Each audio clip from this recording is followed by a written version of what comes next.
To guard, not to guard? That's the question.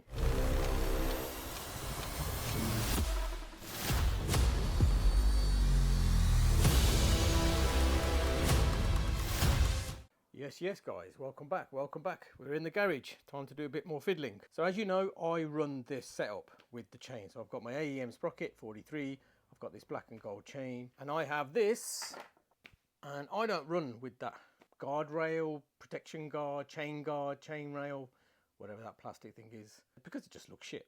But then Stealth Mirrors reached out to me, Stealth Mirrors, you know, the wicked mirrors that I've got. They reached out to me and they've got another little part or product on their range catalogue that they're designing and developing, and he sent it out to me and he goes, Cal, have a butcher's at this, see what you think, because I know you're the only one that seems to be one of running without the guards. Let's check out what he sent me. So back on the bench, my Stealth Mirrors logo, we've got this is like the chain guide rail, probably a bit of protection as well, and little screws that mount with it. No, it's got a nice little etched logo on it as well, so it's looking good. So that little thing is going to go here, it's just going to sit here.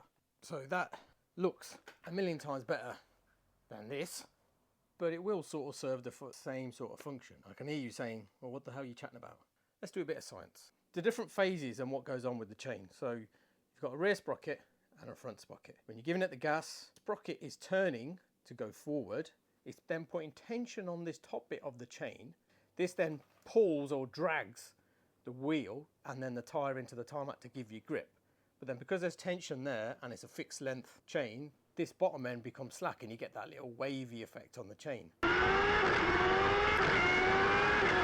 And then when you come off the throttle, the tension's all on the bottom then. So this then becomes tight and this side becomes loose, and then you get the whip on the top end. Probably not as much as the bottom, and I guess that is what this thing's doing. So when this is flipping on the top or waving or whipping, when you're coming off throttle, there's a lot of distance and gap in there, and it's catching that just to protect the chain, make sure it doesn't get damaged or anything like that, metal on plastic sort of thing. So that's the different phases of what the chain goes through.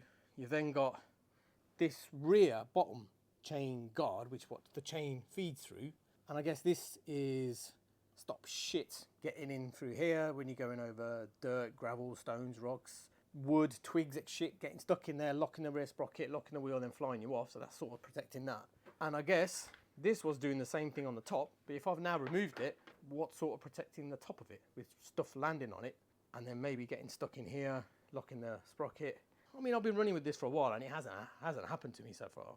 But that's why, you know, Stealth Mirrors are saying, look man, I've got this little chain guard, chain rail, chain sort of setup. So this is, I'm guessing, serving as two purposes: providing a bit of protection when the chain is whipping, when you're coming off throttle, because obviously there's a bit of a range in that the chain can flex in. It's also, if anything lands on the chain, because this is probably a bit that's more exposed, with shit coming on it or coming round, you know, it ain't going to get through there. And it's also providing an extra bit of guidance, so the chain then goes in a straight line. So fitting this is just a piece of piss. You just take the old one off and just fit the two screws, and just like that, it's on.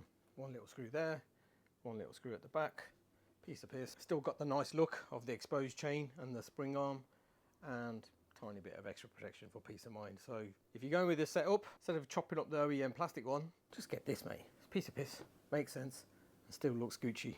So do the usual, guys: like, comment, subscribe, tell me your thoughts, and this is it. Nice, short, quick one. Over and out.